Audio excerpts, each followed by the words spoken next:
ሰላም ንዓኹም ተኸታተልቲ ገሬ ፕሮዳክሽን ከመይ ትኾኑ ከመይ ኣለኹም እዚ እንሪኦ ዘለና ኣብ ገዛና ናይ ሻወርና ከምዚ ዲቨርተር ሰለስተ መትሓዚ ዘለዎ እሞ ከዓ ማይ እንዳፈሰሰ ዘሸግረና ሰባት ክንህሉ ንኽእል ኢና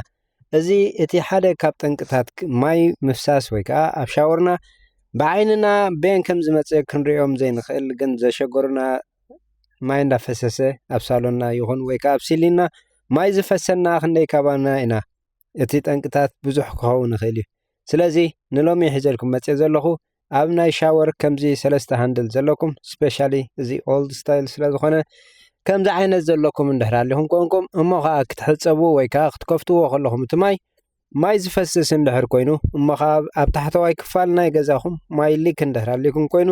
እቲ ጠንቅታት ካበይ ከም ዝኾነ ክነግረኩም እየ እሱ ድማ ቀዳምነት እንታይ እዩ ከምዚ ንሪኦ ዘለና ነተን መትሓዚ ሃንድል ክንፈትሐን ይግባአና እሱ ድማ እቲ ዲቨርተር ዝበሃል ስታም ወይ ከዓ ናይ ማይ ውዑይ ማይ ዝሑል ከምኡ እውን እቲ ናብ ሻወርን ናብ ታብን ኮንቨርት ዝገብረልና ሉዝ ይኸውን እሞ እቲ ማይ ከዓ ንደገን ገሊኡ ናብ መንደቕ ገሊኡ ድማ ናብ ሻወርና ይምለስ ማለት እዩ ስለዚ እቲ ክንገብሮ ዘለና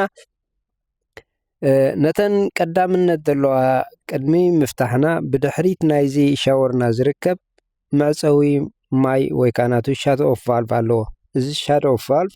ቅድሚ ዝኾነ ምግባርና ንዕኡ ክንዓፅዎ ክንክእል ኣለና እሱ ድማ ማይ ውዑይን ማይ ዝሑልን ማለት እዩ ኩሉ ግዜ ንየማን ንኣስር ወይ ከዓ ንዓፁ ንፀጋም ከዓ ንኸፍት ማለት እዩ ስለዚ እቲ ማይ ምስ ዓፀናዮ we have to make sure እቲ ናትና ዝኾነ ወይ ከዓ ገሊኡ ማይ ምስ ተዓፅወ ደይሰርሕ ወይ ከዓ እቲ ቫልቭ ሙሉእ ብሙሉእ ኮንትሮል ዘይገብር ኣሎ እሱ ክንገብሮ ዘለና ንዕኡ ምስ ዓፀናዮ ኣብቲ ሻወርና ከፊትና ይዕፆን ኣይዕፆን ቸክ ክንገብር ኣለና ሙሉእ ብሙሉእ ምስ ተዓፀወልና ድማ ናተን ስክሩ ብምፍታሕ ነዚ ክነውፅኦ ኣለና ማለት እዩ ነታ ሃንድል ምስ ኣውፃናያ ድማ እቲ ኣጃስትመንት ወይ ከዓ እቲ ክንኣስሮ ንደሊ ክንኣስሮ ንኽእል ኢና ስለዚ እቲ ቀዳምነት ክነውፅኦ ዘለና እተን ቀዳሞት ስክሩ ዘለዋ ንዕን ምስ ፈታሕናየን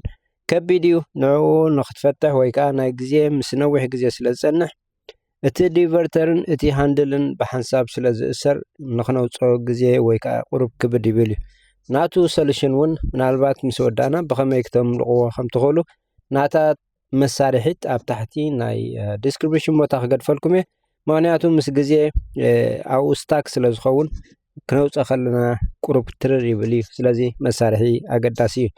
ስለዚ እዚ ንዕኡ ምስ ፈታሕና ነታ ሃንድል ድማ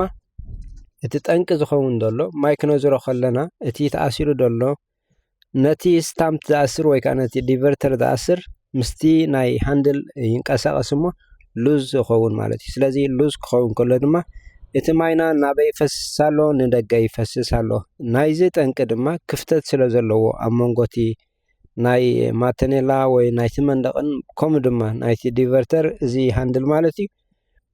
ክፍተት ስለ ዘለዎ ሻወር ክንሕፀብ ከለና ካብኡ ነጢሩ ናፍቲ መንደቕ ብዝመፅእ ኮነ ከምኡ ድማ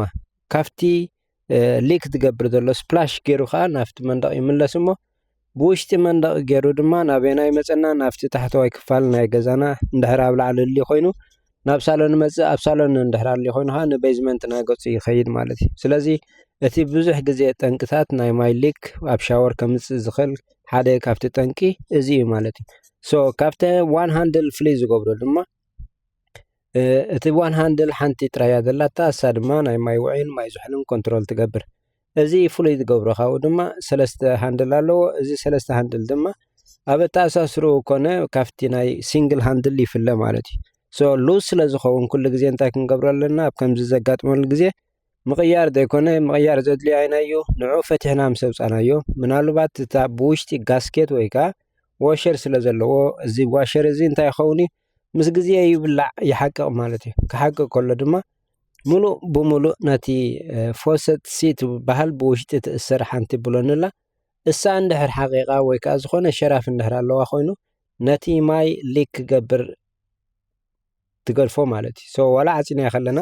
ብኡ ይመፀና ማለት እዩ ሶ ንዕኡ ዝተሰርሐ ወሸር ኣሎ ፀሊም ጎማ እዩ እዚ ጎማ እዚ ብድሕሪ ስለ ዝእሰር ኣብ ዝሓቀሉ ግዜ ወይ ከዓ እቲ ማይ ዓፂና እንዳሃለና ከለና ሰኢሉ ድሪፕ ገብር እንድሕር ኣሎ ይኸሉ ንዓ ነታ ወሸር ምቕያር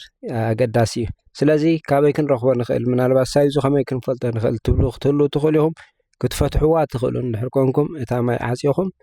ንዓ ኣውፂኹም ኣብ ከባቢኹም ዝርከብ ፕላሚን ሳፕላይ ከትኩም ክትገዝእዋ ትኽእሉ ኢኹም ወይ ብምሉኣ ዲቨርተር ትቕይርዋ ወይ ከዓ እታ ወሸር እንድሕር ኮይንኻ እታ ወሸር ጥራይ ትቕይርዋ ማለት እዩ ኣብ ከምዚ ኣጋጣሚታት እንታይ ይውሕድ እዩ ፕሬሸር ናይቲ ማይና ክንሕፀብ ከለና ሳምታይምስ ውሕድ መፀና እዩ ሳምታይምስ ከዓ እኹሉ መፀና ሳምታይምስ ውዑይ ይመፅእ ኣብ መንጎ ከዓ ማይ ዝሑልን ማይ ውዑይን ከዓ ይተሓዋወሰና ውዑይ እንዳሃለዎ ከሎ ቀልጢፉ ይቕየር ከምዚ ዘጋጥመኩም ከለኹም ዶ እሱ እውን ሓደ ካብቲ ጠንቅታት ከጋጥም ዝኽእል እሱ እቲ ናቱ ወሸር ሉዝ ምስ ትኸውን ፍላሽዌሽን ይገብር እሞ እሱ ከዓ እንታይ ማለት እዩ ካብ ማይ ውዑይን ካብ ማይ ዝሑልን ይተሓዋወስ እሞ ገሊኡ ናብቲ ሓደ ዝሓለፈ ንዕኡ ክስታይ ይገብረልና ወይ እውን ኣብ ንወስደሉ ግዜ ቶይለት ምስኡ ሓደ ኮኔክሽን እንድሕር ሃልይዎ ኮይኑ ፍላሽ ኣብ ዝግበረሉ ግዜ እቲ ማይ ዝሑል ናብኡ ይኸይድ እሞ እቲ ማይ ውዑይ ከዓ ስለ ዝቕንስ እቲ ናቱ ክስታይ ይቀያየር ማለት እዩ ስለዚ ከምኡ ካልእ እውን እቲ ፕሬሸር ክውሕዝ ዝኽእል ካብቲ ጠንቅታት ሓደ ሻወር ሄድ ናትና ፊልተር ኣለዎ እዚ ፊልተር እዚ ድማ ኣብ ግዜ ምስ ዝኾነ ነገር ማይ ዓፂና ኣብ ንፅንሓሉ ግዜ ክንከፍቶ ከለና እቲ ኣብቲ ፓይፕ ዝፀንሕ ረሳሕ ነገራት ተኣኪቡ ናብቲ ክወፀሉ ዘለዎ መንገዲ ይኸይድ እሞ እታ መንፊት ድማ እንታይ ትኸውን ክላግ ትኸውን ማለት እዩ እዛ መንፊት እዚኣ ክላግ ኣብ ትኾነሉ ግዜ ድማ እቲ ማይና ሙሉእ ብሙሉእ ተኸፊቱ እንዳሃለዎ ከሎ ንእሽተይ ፀፀርያ ተኣኽላ ንምዕባስ እሳ ድማ ነቲ ማይ ክወፅእ ዝግብኦ ፕሬሸር ይቕንስ ኣሎ ማለት እዩ ብሰንኪ እቲ ኣብኡ ዝፀንሕ ወይ ከዓ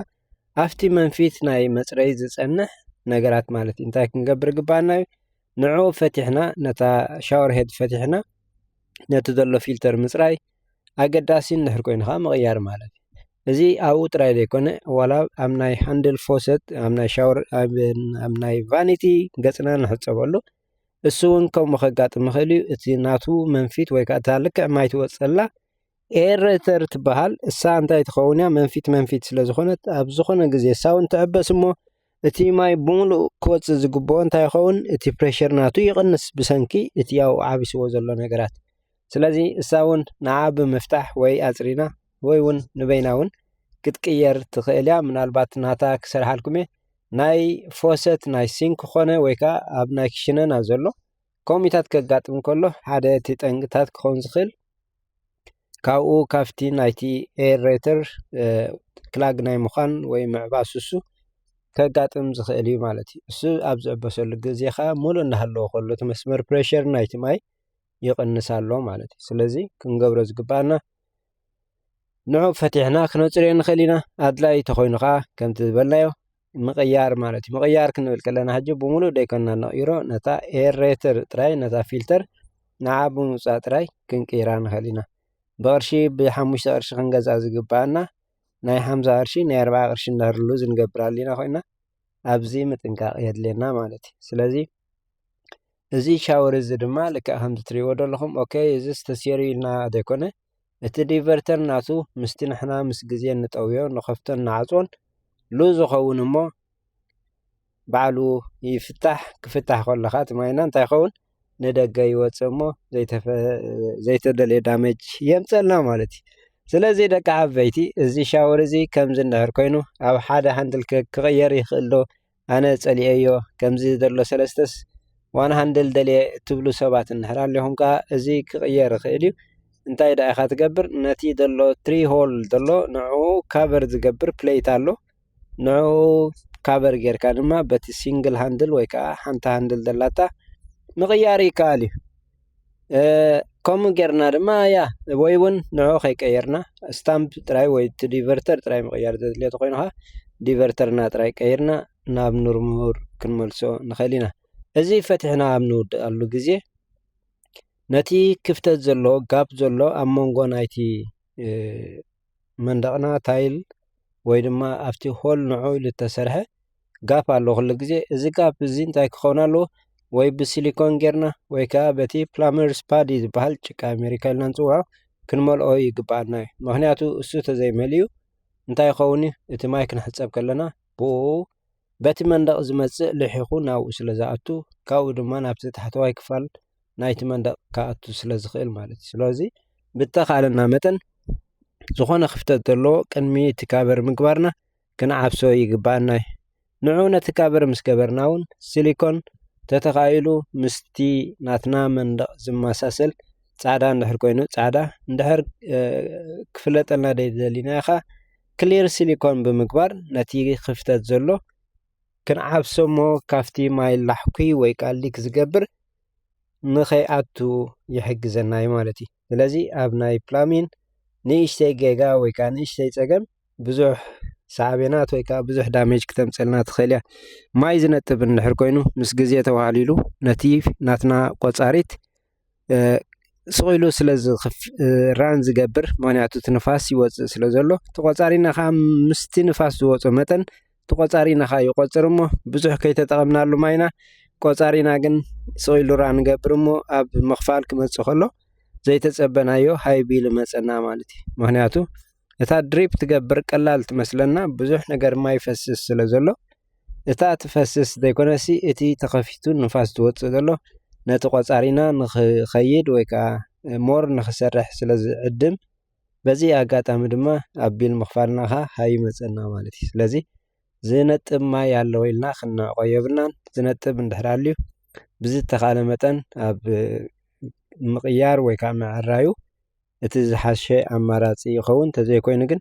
ቢልና እውን ከምኡ እንዳገበረ ጁባና ፅቡቅ ገይሩ ክዕርዮ እዩ ማለት እዩ። ስለዚ ማይ ዝነጥብ ዘለኩም ብግቡእ ክዕረ ከም ዘለዎ ድሪፕ እያ ኢልኩም ኣይትነዓቅዋ። ምክንያቱ ድሪፕ ትኹን ዋላ ብሙሉእ ይከፈት እቲ ቆፃሪት ይቆፅር ስለ ዘሎ ማለት እዩ። ስለዚ ኣብ ከምዚ ጥንቁቃት ክንከውን ይግባአና እዩ። ምናልባት እዚ ገለ ካብቲ ሓደ ስራሓት ዝሰርሖ ናባኹም ከዓ ንእሽተይ ጌጋ ዝመስለና ግን ብዙሕ ሳዕቤናት ከምፅእ ዝኽእል ጠንቅታት ስለ ዝኾነ ይጠቕመኩም እዩ ዝብል ሓሳብ ኣለኒ። ሆፍሊ ድማ ነዚ ቪድዮ ትርእዩ ድማ ካብኡ ሪኢኹም ንእሽተይ ነገር ትወስዱ ክትህልው ተስፋ ይገብር። ሼር፣ ላይክ፣ ፎሎው ምግባር ኣይትረስዕ።